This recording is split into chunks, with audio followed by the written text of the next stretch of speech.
system and internal organs.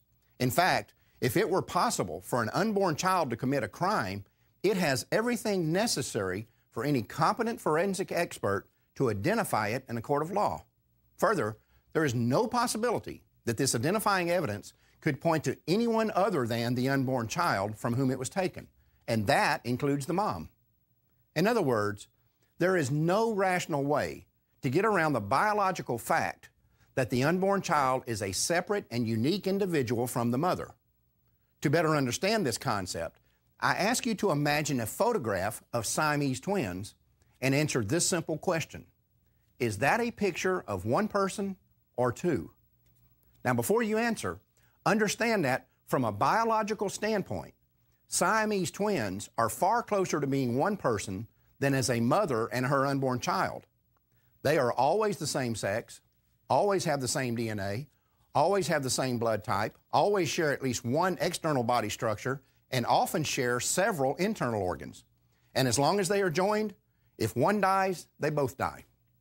But none of that is true about a mom and her unborn baby.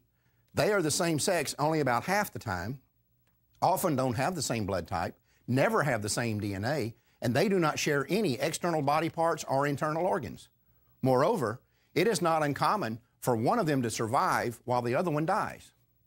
The point is, while it is biologically incorrect to claim that Siamese twins are not two distinct individuals, even that argument is more grounded in scientific reality than is the claim that a mother and her unborn child are not two distinct individuals. Now, before I leave this issue, I want to remind you of an event that took place in 1999. A Tennessee physician had just completed an operation on an unborn child who had been temporarily removed from his mother's womb. After returning the baby to the womb, the surgeon was about to close the incision when the child suddenly punched his arm out and wrapped his hand around the doctor's finger. Photographer Michael Clancy was documenting the surgery for Life magazine and immediately snapped a picture that ended up on magazine covers and television sets around the world. And my question is this: if the unborn child is not a separate human being from the mother, who was it that grabbed the finger of the doctor?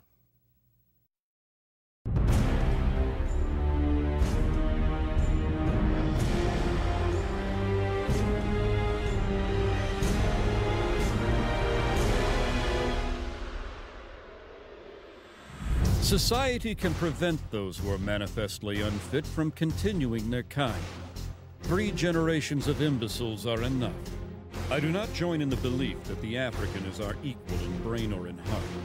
We are paying for and even submitting to the dictates of an ever-increasing, unceasingly spawning class of human beings who never should have been born at all. The laws of nature require the obliteration of the unfit. The best way to hate a nigger is to hate him before he is born.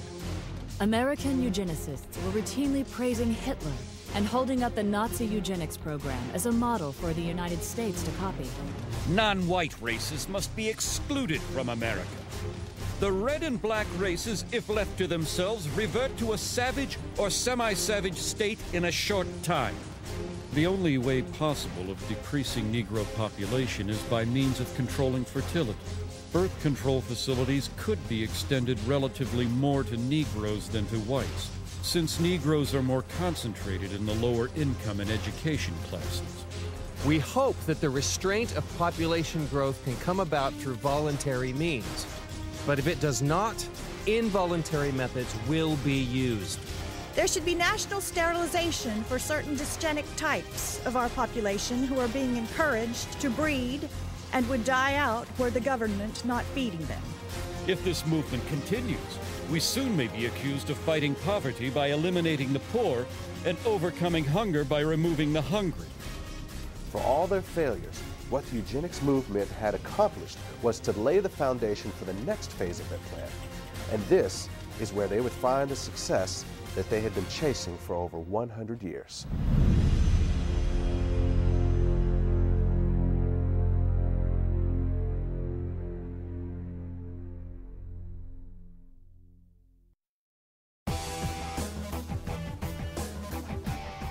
Welcome back. We've got a situation we've talked about before here up in Illinois, where the state many years ago passed a parental notification bill saying that parents have to be notified, this radical thought that a parent should know if their 12-year-old daughter is down at the Planned Parenthood having an abortion. The state passed it. The pro-aborts fought it. It finally wound up in the court system. The courts ruled it's constitutional, and they even gave it a date that it had to start being enforced. Right.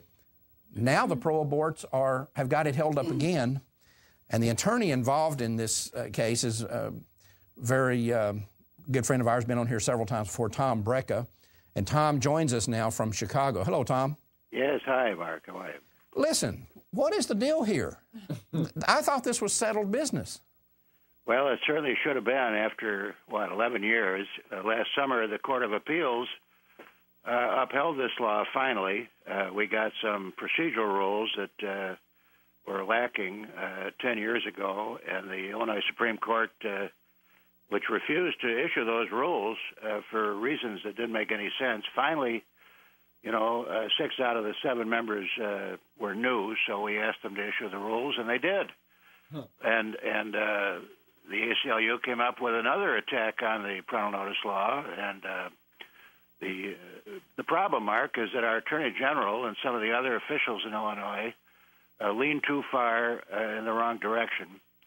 And the Attorney General didn't make a very good response to that new challenge, and the judge upheld it. So there was another 2-year delay until last summer, but we participated in that appeal and kept their feet to the fire. They did a better job on appeal. Finally, the law was okay, ready to go.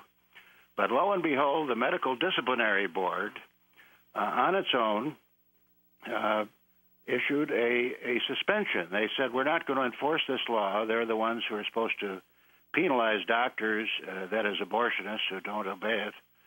They said, we're going to give them another 60 days so they can figure out how to comply with this law.